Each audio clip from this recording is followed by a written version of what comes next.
and I'm Nicolas Véron, Senior Fellow at Bruegel, speaking on the backstage of the Bruegel Annual Meeting in Brussels. And it's my pleasure to do this podcast today with Jörg Kukies, Secretary of State in the German Federal Ministry of Finance, and the point person within the German government for all things financial markets, financial regulation, and many aspects of the Eurozone reform debate.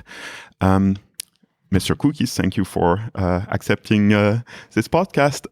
It's the first in our Backstage series, and what we want to discuss today is the completion of the Eurozone reform agenda.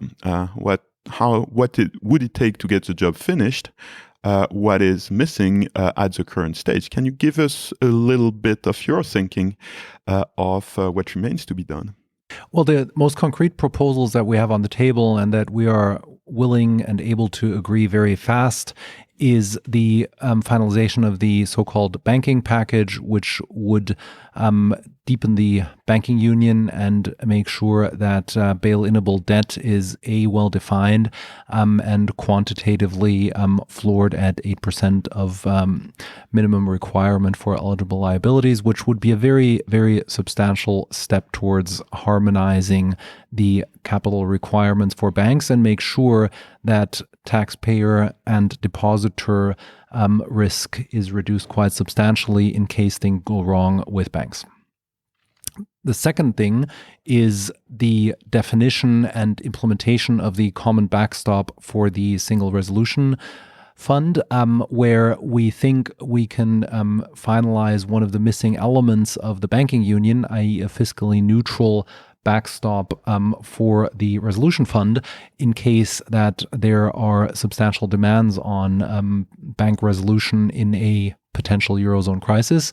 We think having that instrument available as a backstop will also strengthen the cohesion of Europe and the Eurozone and make sure that Europe is ready to react to the next crisis. And last but not least, enhancing the instruments that the ESM has at its disposal. We are thinking of precautionary credit lines, enhancing the monitoring and implementation capacities and capabilities of the ESM to broaden the ESM's role into an instrument that is somewhat akin to the International Monetary Fund at a global level. So a lot of this sounds very arcane to a lot of people. What we saw in the financial crisis was, especially in Cyprus, memorably, that depositors weren't protected the same way in small periphery member states as they were in the core. Is a package of reform that you have mentioned going to change that? But that's exactly the point. Making sure that first of all, making sure that the banks have enough equity capital and subordinated capital to buffer losses in case they arise. We've seen many cases where that simply wasn't the case, and immediately the taxpayer or depositors were on the hook. So the more equity and bail-inable debt that you have on the balance sheets of banks, the less likely it is that the taxpayer or depositors will have to pay. So in that sense, that's a very real and tangible reform, even though minimum requirement for eligible liabilities sounds complicated. In fact, it means that taxpayers are better protected and depositors are better protected if and when something goes wrong with banks. So I think that's a very tangible element, even though it sounds complicated. There's been a perception of double standards or unequal standards in the crisis. German banks early in the crisis have received a lot of support from the German taxpayer, and now countries in other parts of Europe are prevented by state aid rules and the Bank Recovery and Resolution Directive to apply the same toolkit to provide assistance to failing banks. Are you comfortable that if there is a problem in the German banking system in the future, there will be the same iron discipline as you just described for the European banking system in general? Well, all of the cases where at the moment there are issues we're discussing about the privatization of HSH Nordbank, for example, and there are very, very clear guidelines and rules on what the state can and cannot do in terms of resolving that. And we have to go to the Commission for approval of everything that we do, just like anyone else in any member state. The German banks are as much subject to the single supervisory mechanism as the banks in all other member states. And that's exactly the reason why we are so in favor of European rulemaking and uniform rulemaking, because we don't want the appearance of any privileged or not privileged treatment of any banks in any member states. They all need the same instruments and the same rule set and the same single rule book, both if things go right and if they go wrong. So every political leader in Europe at this point seems to rally to the buzzword of completing the banking union, but it seems enormously difficult in practice. You've mentioned a lot of the current agenda, but many other things like simply establishing a common deposit insurance seem a long way off. Can you explain why it's so difficult to complete the banking union despite the fact that every political leader seems to accept the principle? Well, I think one of the key issues is that we have different rules and regulations in all of the Eurozone member countries and in all of the EU member countries. So, the complexity of having diverging and disparate insolvency regimes, both at the corporate level but also at the bank level, means that this whole question of what do you do if something goes wrong, treating that uniquely and uniformly is a very complex and very complicated issue, especially because all of these topics became real and tangible when banks started withdrawing their lending capacity from a lot of the EU's member states in the financial crisis. So these things are not abstract or theoretical. They're very, very tangible. And how you set up a common rule set that means that banks in Europe have a level playing field and access to provide capital to small, medium, and large companies in a unique frame, in a uniform framework. I think that's one of the key competitive disadvantages that the European financial sector has versus the US and some Asian markets, that the domestic market in Europe is still very, very fragmented in the financial industry, and that's something we have to address in all sorts of subsets of decision making, starting from capital, but also going to insolvency regimes, to regulatory regimes, to exemptions, et cetera, et cetera. So indeed, let's move to the defragmentation agenda and from banking to capital markets union, which has been a big, at least rhetorical project of the current commission. One of the key pieces of legislation is the so-called ESA review, and that's jargon for creating a more integrated supervisory framework for capital markets, which in turn would be a catalyst for defragmentation.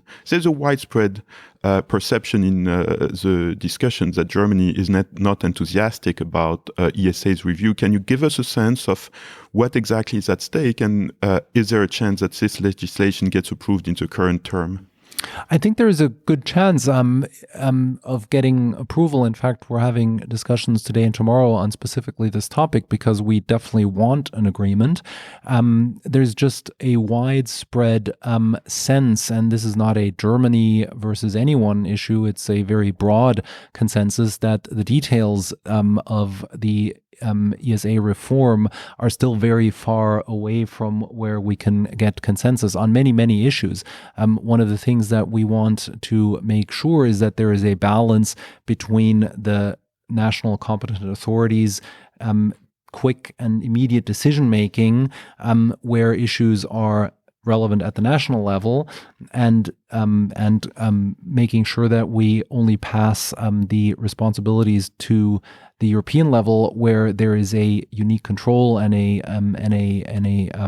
uniform governance as well. Having both at the table complicates things and makes rules and regulations more complex and burdensome and not easier. So finding the right balance between what we delegate to the European ESAs and what we leave with the national competent authorities is a quite complex thing. And by the way, that's the same in many of the large economies that have uniform banking rules. It's not like there's everything done at the national level there either. So I think that's a balance that we have to strike, and there is still work to be done to get conclusions on that. But we have several months ahead of us that hopefully we can find a compromise. One thing we almost never mention in debates about how to get the Eurozone to work is Brexit. It's often as if it didn't exist. How will Brexit impact all this debate about the European financial system, banking union, and capital markets union? Well, first of all, it has a massive debate on the relative weighting of Eurozone member countries versus those countries that haven't adopted the euro. 85% of EU GDP will be produced by the Eurozone. So obviously the weighting of euro area members increases quite substantially.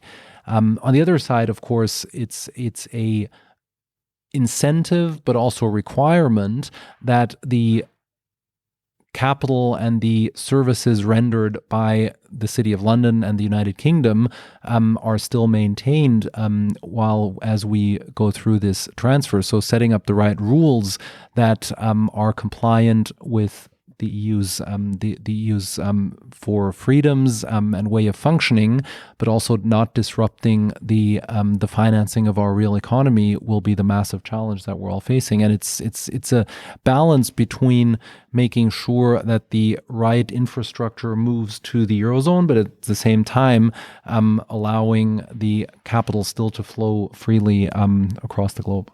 Let me get this right. Are you saying that the Eurozone cannot afford to lose the city?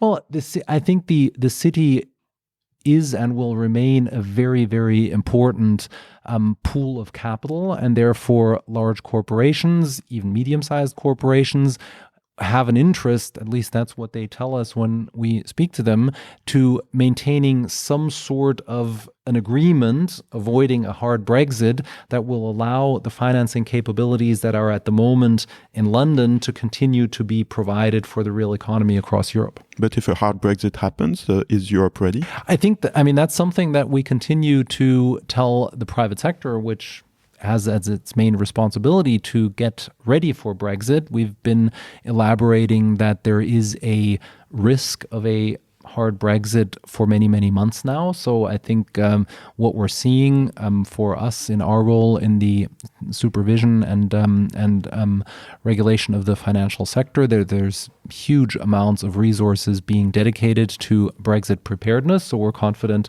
that there will be Brexit preparedness, but there is still a lot of work to do, and financial sector participants have to be very clear that there is a risk that this will happen, and they have to and are stepping up their level of intensity to get ready. Another thing that gets discussed a lot in the financial community is new technology, fintech, the disruptions that can come with it.